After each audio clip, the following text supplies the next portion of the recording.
Meus irmãos, é com muita alegria que nessa manhã nós temos entre nós o reverendo Jeremias Pereira, em 1986, né?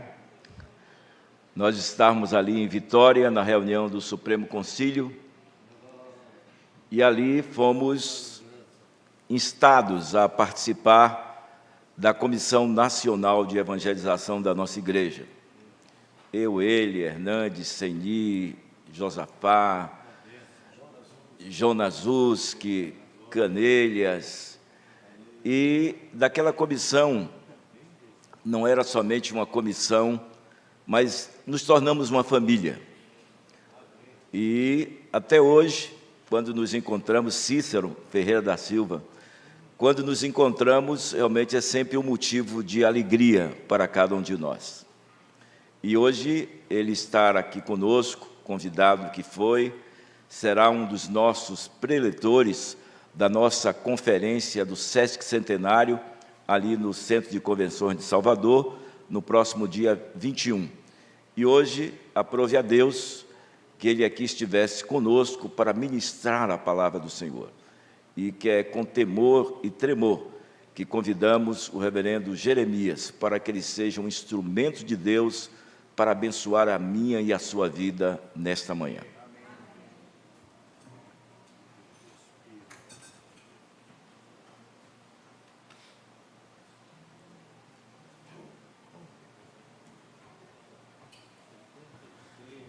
Bom dia, gente boa.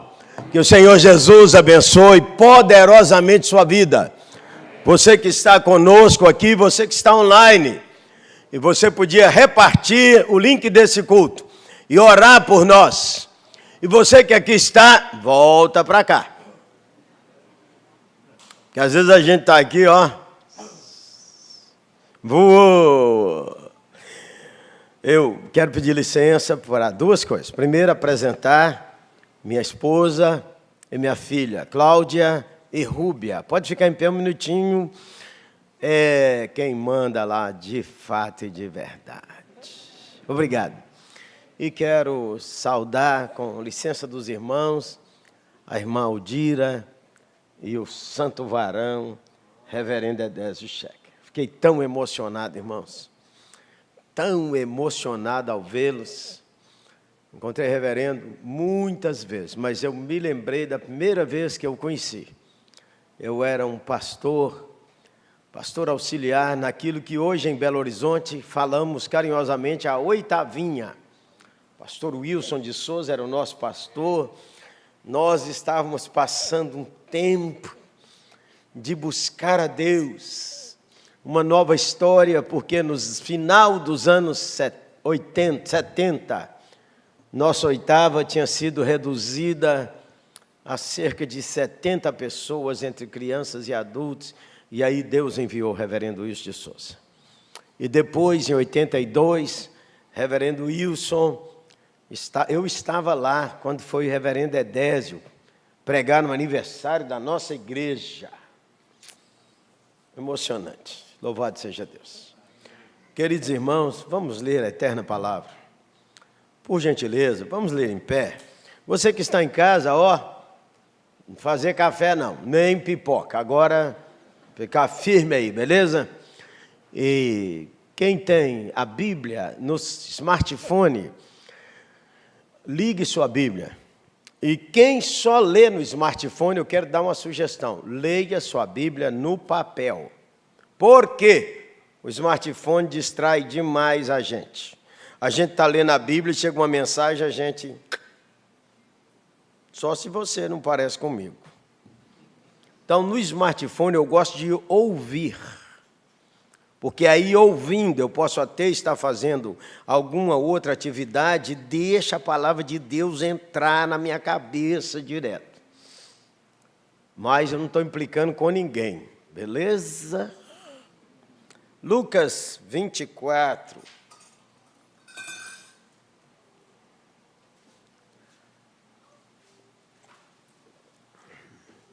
Lucas 24, de 13 adiante. na estrada de Emaús. Que texto! Os irmãos sabem que a palavra de Deus é maior do que o pregador.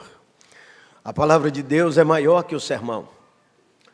A palavra de Deus é tão simples que uma pessoa sem cultura, que uma pessoa que tem problemas mentais, consegue receber a palavra de Deus porque ela é revelada. A palavra de Deus é tão difícil, mas tão difícil, que ninguém consegue entender profundamente a palavra de Deus, porque ela é eterna. Por isso que você lê, eu já sei o Novo Testamento, sabe nada, você é soberbo.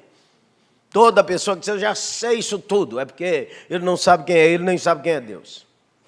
O dia que você descobre quem é você e quem é Deus, sua vida melhora, amém? A gente igreja presbiteriana, amém!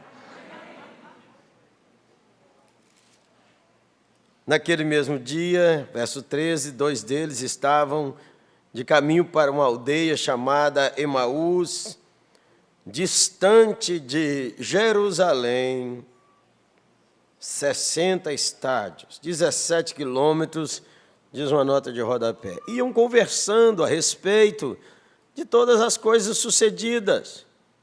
Aconteceu que, enquanto conversavam e discutiam, o próprio Jesus se aproximou e ia com eles.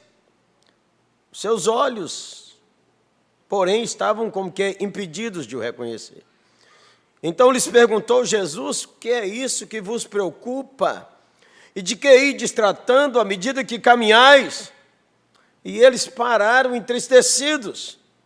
Um, porém, chamado Cleopas, respondeu dizendo, és o único, porventura, que tendo estado em Jerusalém, ignora as ocorrências desses últimos dias? E ele respondeu, quais? E explicaram. O que aconteceu com Jesus o Nazareno, que era varão profeta, poderoso em palavras e obras diante de Deus e de todo o povo, e como os principais sacerdotes e as nossas autoridades o entregaram para ser condenado à morte e o crucificaram. Ora, nós esperávamos que fosse ele quem havia de redimir a Israel. Mas depois de tudo isso, já é o 3º dia desde que tais coisas sucederam. É verdade também que algumas mulheres, das que conosco estavam, nos surpreenderam, tendo ido de madrugada ao túmulo. E não achando o corpo de Jesus, voltaram dizendo terem tido uma visão de anjos, nos quais afirma que ele vive. De fato, alguns dos nossos foram ao sepulcro, verificaram a exatidão do que disseram as mulheres, mas não viram. Então Jesus lhes disse, nécios e tardos de coração, para crer tudo que os profetas disseram. Porventura não convinha que o Cristo padecesse e entrasse em sua glória? E começando por Moisés, discorrendo por todos os profetas, expunha-lhes o que a seu respeito constava em todas as Escrituras. Quando se aproximaram da aldeia para onde iam, fez ele menção de passar adiante, mas eles os constrangeram, dizendo, fica conosco, porque é tarde, o dia já declina, e entrou para ficar com ele. E aconteceu que, enquanto estavam à mesa, tomando ele o pão, abençoou e, tendo partido, lhes deu. Então se lhe abriram os olhos e o reconheceram, mas ele desapareceu da presença deles. E disseram um ao outro, porventura não nos ardia o coração, quando ele pelo caminho nos falava, quando nos expunha as Escrituras, e na mesma hora levantando-se, voltaram para Jerusalém, onde acharam reunidos 11 e outros com eles, os quais diziam, o Senhor ressuscitou e já apareceu a Simão. Então os dois contaram o que lhes aconteceram no caminho e como fora por eles reconhecido no partir do pão. Falavam ele ainda dessas coisas, quando Jesus apareceu no meio deles e lhes disse, paz seja convosco. Eles, porém, surpresos e atemorizados, acreditavam que estavam vendo um espírito. Mas ele lhes disse, por que estáis perturbados? E porque sobem dúvidas ao vosso coração, vede aqui as minhas mãos, olhe os meus pés, sou eu mesmo, apalpai-me, verificai, porque um espírito não tem carne nem ossos, como vede que eu tenho.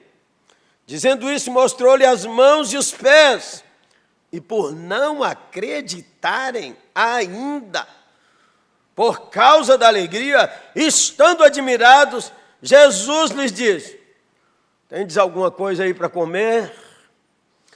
Então lhe apresentaram um pedaço de peixe assado e um favo de mel.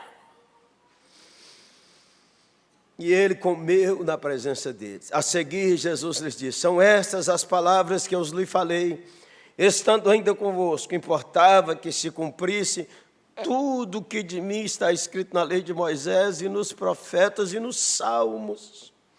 Então lhes abriu o entendimento para compreenderem as Escrituras e lhes disse: assim está escrito, que o Cristo havia de padecer e ressuscitar dentre os mortos ao terceiro dia, e que em seu nome se pregasse arrependimento para remissão de pecados em todas as nações, começando de Jerusalém. Vós sois testemunhas dessas coisas. Eis que vos envio a promessa de meu Pai. Permanecei, pois, na cidade, até que do alto sejais revestidos de poder. Vamos sentar, irmãos queridos. Feliz Páscoa! O que significa isso?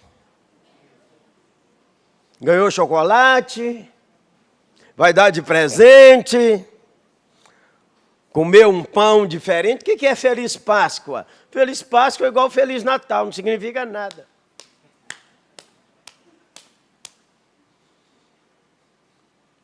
Muita gente que odeia o Senhor Jesus diz Feliz Páscoa. Parentes seus e meus que nem querem saber do Senhor Jesus diz Feliz Páscoa. Domingo, que coisa mais linda.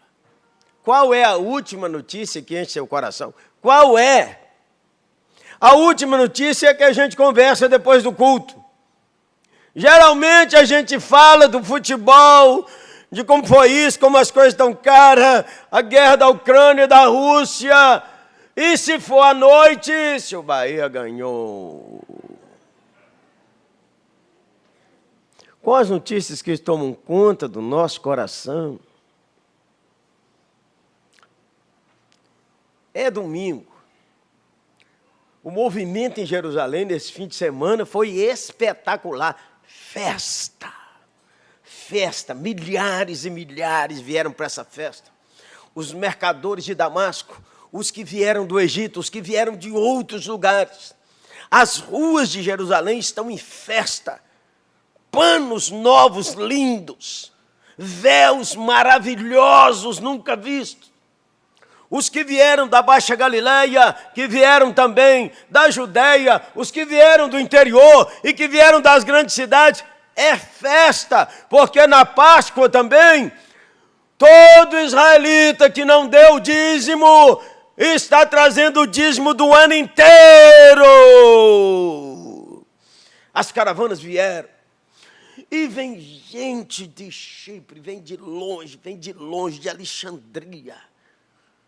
A música em Jerusalém é maravilhosa. Mulheres e homens cantam de alegria, esperando o Salvador, que o Messias venha, tamboris, harpas, violinos, tambores, saltérios, sínodos retumbantes. Jerusalém está em festa, é Páscoa.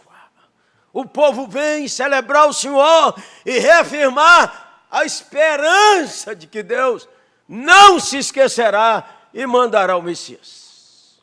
De quinta-feira para cá, um grupo pequeno, de uns 500 mais ou menos, estamos angustiados, porque o rabino Jesus de Nazaré 33 anos de idade, por um dos seus amigos mais amados, a tal ponto que ele falou com ele: cuida do dinheiro, você só entrega seu dinheiro para quem você ama.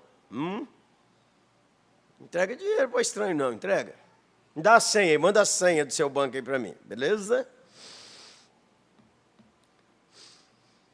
Naquele dia, Jerusalém está assim, ó, borbulhando. Pilatos, que representa o Império Romano, sobe em pompa com sua mulher, com as mulheres da corte, com aqueles vestidos deslumbrantes. Pilatos vem com sua roupa de festa, porque nesses dias ele tem que estar representando o poder de César, para que não haja confusão em Jerusalém, que já é um povo encrenqueiro. É assim que Roma olhava. Mas, dada a mudança política que houve alguns anos atrás, Herodes também, que é o tetrarca ali da Galileia, também subiu. Ele, que construiu um estádio, que é um problema em Jerusalém para os judeus, porque no estádio que Herodes construiu, Herodes também trouxe ou restaurou os costumes gregos, que vêm antes dos romanos, com Alexandre, e jovens corriam pelados nas corridas no ginásio que Herodes construiu. Herodes disputa a hegemonia na Palestina com Pilatos, considerado fraco pela política de Roma. Ali também você tem a política dominante dos judeus, o Sinédrio. O Sinédrio onde estão fariseus e saduceus. E eles não estão aguentando, porque o rabino está arrastando multidão nos últimos 3 anos. Nos últimos 3 anos, onde ele passa, acontece alguma coisa diferente. A notícia já chegou lá em Pilatos, chegou lá em Herodes, mais em Herodes, de que o rabino Jesus de Nazaré já abriu olhos aos cegos, já levantou paralíticos. É um novo ensino, é uma nova palavra. E onde ele vai? E tem a notícia de um negócio chamado que não tinha pão e multiplicou. Como é que é a história mesmo? Chegou lá em Herodes. O rabino Jesus de Nazaré, apoiado por mulheres abonadas, nessa sua peregrinação de 3 anos que vai de aldeia em aldeia, finalmente, Jesus de Nazaré vem falando com seus discípulos: olha, eu vou destruir o templo, em 3 dias ele vai ficar em pé de novo. Eles não entenderam. Ele diz: é necessário que o Filho do Homem seja morto e ele ressuscitará. Eles também não lembraram nada disso. Então tem quinta-feira, sexta-feira, quinta-feira, desde quarta de tarde o Senhor Jesus não come, não vai ao banheiro, espancado, machucado. E quinta-feira, o dia inteiro, e de sexta e quinta para sexta, a noite inteira, vai para Pilatos, vem para Herodes, volta para lá. E Herodes e Pilatos, que eram inimigos, por causa dessa contenda lá, Herodes queria que Jesus fizesse algum milagre, porque tinha ouvido: eu quero um sinal. E Jesus não lhe respondeu palavra. Ele pôs uma coroa no Senhor Jesus, pôs um manto púrpura, espancou o Senhor Jesus e devolveu para Pilatos, dizendo: eu não estou achando nele nada.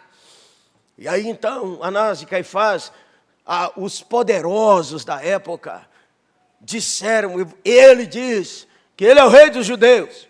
E ele disse: você é o rei dos judeus? É um assunto político. Você que está dizendo.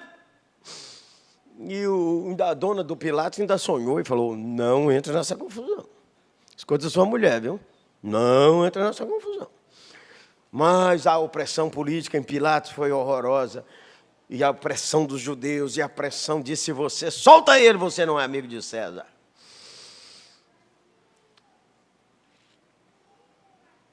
Lá vai o rabino, tentando carregar um madeiro. E aí, Simão Cirineu, você diria, no lugar errado, no momento errado, vai atravessando ali, o centurião romano disse: leva a cruz junto com ele. Que experiência exponencial, Simão. Foi crucificado entre 2 ladrões. Sabemos disso agora, mas naquele dia em Jerusalém, você estivesse de cá e perguntasse à multidão: quem é aqueles 3 lá? Se aquele lá roubou isso, aquele outro roubou aquilo, aquele do meio deve ter feito uma coisa ruim também. Nós sabemos disso da Bíblia, como se isso é uma coisa que nós lemos tanto, que aqui o assunto já está pronto, e tem 2000 anos depois.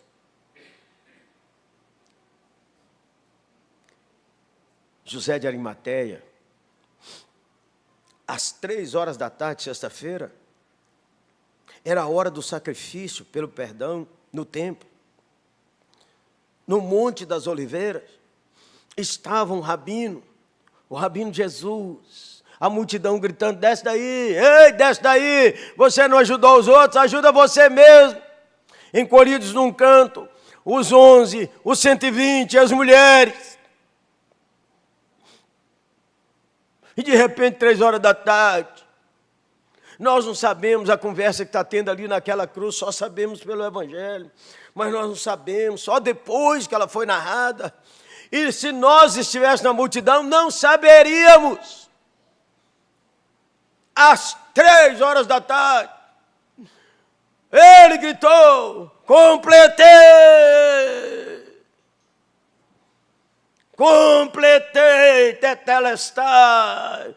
Está feito o que foi planejado fora do tempo.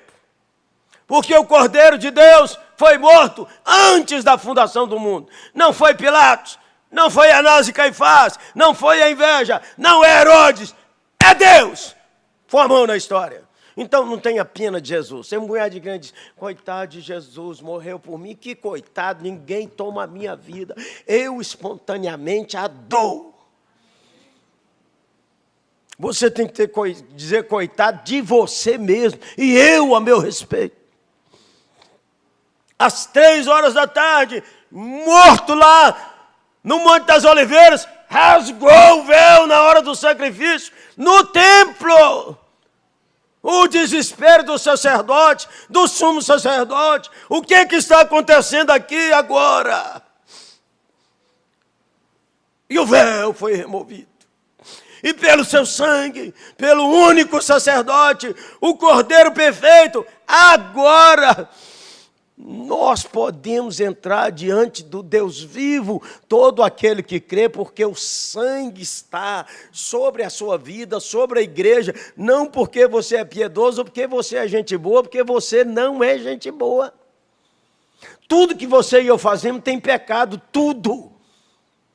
Pregação está pecado misturado, música está pecado misturado, ministério está pecado misturado. Por quê? Porque não há perfeição no primeiro andar.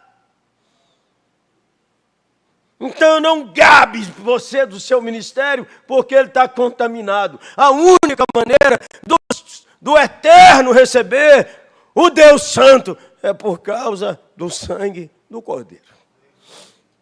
Então, quando nós falamos assim, morreu pelos nossos pecados, devíamos orar para Deus fazer nos compreender o que é isso. Quando nós pensamos em oração, nós devíamos pedir a Deus para compreender o que é isso. Oração não é palavrória, é coração. Reunião de oração não é quantidade de gente, é quem tem o coração para orar. Eu tenho um amigo no Rio de Janeiro chamado Neil Barreto, uma inteligência rara, numa igreja batista. Quando de vez ele prega lá na 8ª presbiteriana de BH, nossa 8ª igreja. E um dia num cafezinho eu falei com ele assim, ele é empolgante.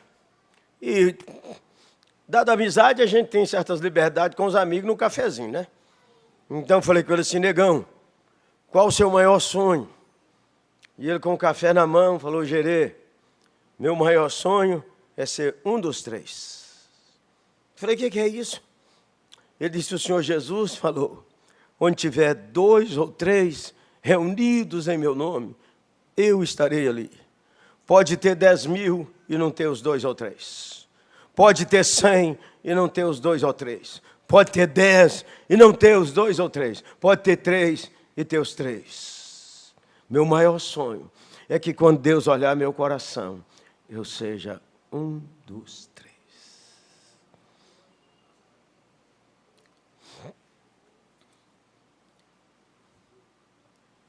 Três horas da tarde, José de Arimateia corre ou está ali à beira do Monte das Oliveiras e olha e parece que ele morreu.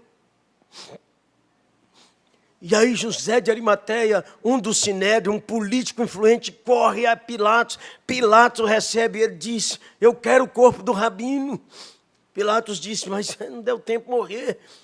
Aí Pilatos mandou conferir, e entre 3 horas da tarde e 6 horas que tem que sepultar, é a profecia, é a promessa, tem que ser realizado. O centurião tem que ir lá conferir, volta em Pilatos e diz, morreu mesmo. Pilatos autoriza, nesse ínterim, José de Arimateia conversa com Nicodemos, o discípulo de Jesus, que andava meio escondido, meio sumidão. Pandemia, parênteses. Então, sumido, José de Arimateia, o Nicodemos e José de Arimateia combina com Nicodemos, você vai buscar 30 quilos de perfume para nós envolvermos o corpo do rabino. Eu não sei como é que era aquilo, o menino não tinha o WhatsApp, mas a língua do povo também ninguém segura, louvado seja nosso Senhor Jesus Cristo. José de Arimateia providencia para tirar o corpo do soberano, do Jesus de Nazaré. Nicodemos corre para comprar os lençóis e para comprar os perfumes, para enterrar segundo o costume dos judeus. E o tempo está correndo, porque é até 6 horas, senão vai começar o sábado. Ali perto do Monte das Oliveiras, José de Arimateia tinha comprado um túmulo para a sua família, um túmulo novo, onde ninguém tinha sido enterrado. E prontamente José de Arimateia oferece esse túmulo. Ele, Nicodemos e certamente pessoas que os ajudaram, certamente envolvem o rabino. Enquanto isso, quase todos os discípulos fugiram. Apenas algumas irmãs, Maria Madalena, Maria mãe de Jesus, Maria mãe de Tiago e João, estão acompanhando o desenrolar daquela situação, enquanto a festa no templo está grande. Os sacerdotes estão perplexos, o que aconteceu? Porque era o sumo sacerdote, e os sacerdotes só que viam. O sacrifício continuava, o povo oferecendo sacrifício, fazendo ofertas, mas algo diferente aconteceu e não falou com ninguém ainda. Pega o corpo do rabino, em perfume, embalsama. Que hora é agora? 15 para 6, 20 para 6, 5 para 6. Ainda tem que remover aquela pedra pesadíssima do túmulo. Abrir o túmulo. Colocar o corpo do rabino, fechar a pedra, lacrar. 5 para 6. Continua a festa em Jerusalém. Sábado é o dia do descanso, é o dia de celebrar. Possivelmente muitas mulheres, esses mesmos aqui, foram ao templo levar ofertas, orar com a alma machucadíssima. É domingo, acabou a Páscoa. Jerusalém dá borbulha de gente. Porque daqui 50 dias é a festa de Pentecostes e ninguém vai voltar para o seu país agora. Nós vamos aproveitar a festa. O comércio aqui é brutal. É roupa nova que nós vamos levar para os meninos. É coisa que ninguém nunca comeu na nossa casa. Quem nunca viajou para o exterior e voltou com aquela mala daquele tamanho, ou foi ali mesmo? Caruaru.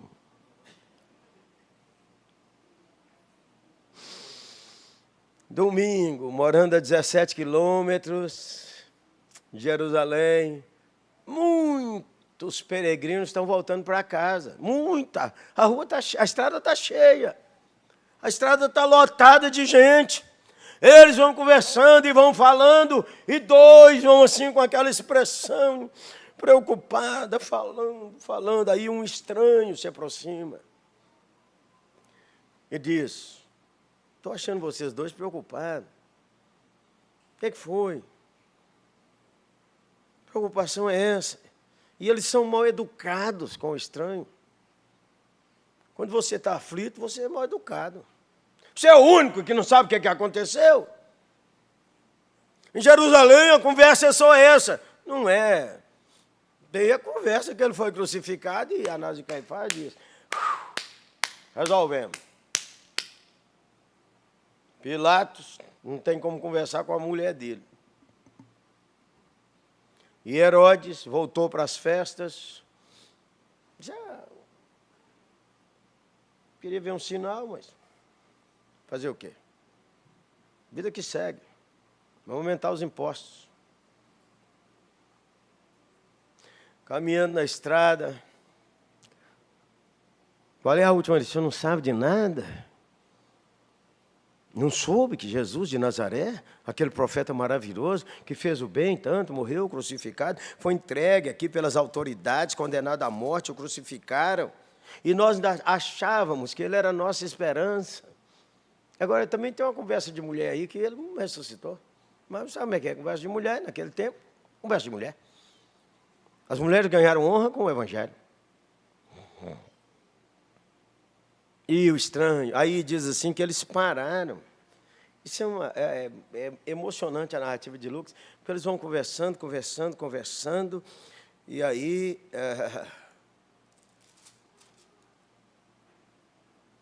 eles pararam entristecidos. Não foi uma pergunta dessa, irmão? O povo está passando, eles conversando ali no meio da estrada. Aí você sabe como é que é, né? Não conta a narrativa. Parado muito tempo, alguém tem que dar um toque para ir para frente. Bora, gente. E o estranho diz assim, nárcios e tardos de coração. O texto é emocionante, irmãos. Nas perdas da vida, Jesus está perto, sentindo ou não, ele vive. Nas ansiedades da vida, Jesus está perto, sentindo ou não, porque ele está vivo. Nas desesperanças da vida, Jesus está perto, você sentindo ou não.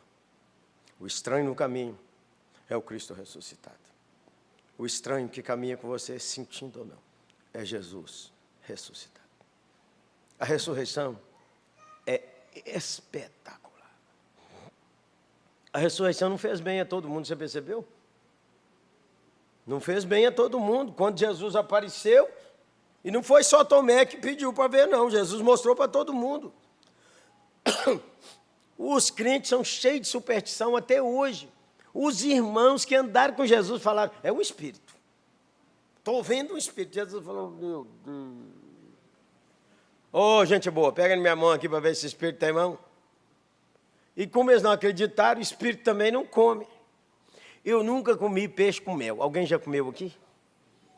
Jesus meteu a mão no peixe e no mel. Bora lá, ó.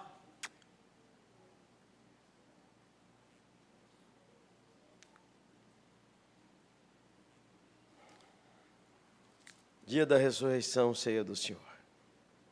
Seu coração volte a arder. Você baixou na vida cristã, seu coração volte a arder. Ardeu o nosso coração. Queimou o nosso coração. Queimou o nosso coração, porque Ele vive. Queimou a minha alma. Perdas da pandemia, dores, doenças, notícias ruins, elas chegam toda a vida. Aqueça seu coração com a ressurreição do Salvador. Todas as bênçãos passarão, todas. Sua fortuna vai acabar, sua saúde vai acabar, sua beleza já está acabando há muito tempo. Ai de você se não pintar esse cabelo e a unha. Sua energia está acabando.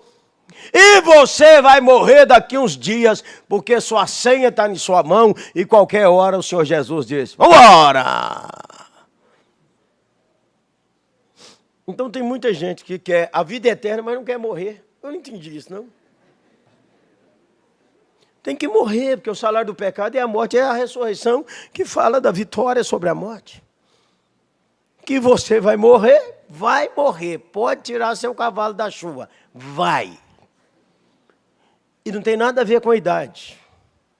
Você olha para um ancião, já teve isso comigo. Teve uma época que, para ir ao CTI na 8ª igreja, era comigo. Quem tiver no CTI é comigo. Por quê? O médico já desistiu mesmo, a única coisa é a oração.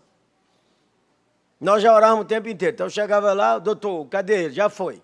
Então, doutor, deixa só eu e ele.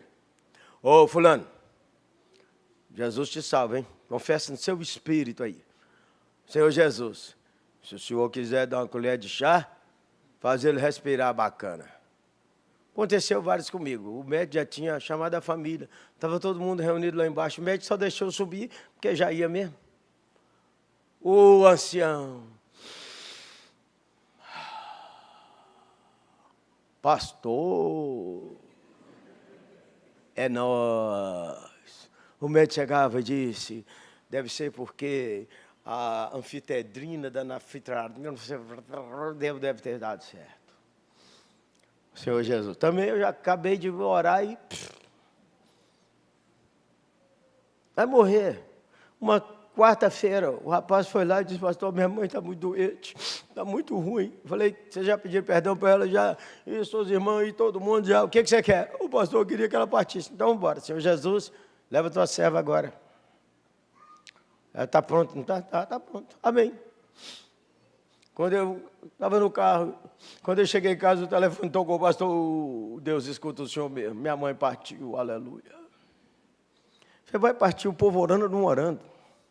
Então, melhor você estar pronto para a saída. O único jeito é crer no Senhor Jesus. É crer no Cristo ressuscitado. Na estrada de Emaús, não é ajuda para a terra. É ajuda para a terra, mas é ajuda para a eternidade. Enquanto vive aqui, o que você e eu vamos fazer? Buscar o revestimento de poder e anunciar o Salvador. Que Deus abençoe a amada igreja. 150 anos. Buscar um novo tempo no poder da ressurreição. Vamos ficar em pé? Senhor Jesus, nós te celebramos por participar de um momento tão lindo no reino de Deus e na história dessa igreja. Obrigado por celebrarmos tua morte e tua ressurreição. Em nome de Jesus.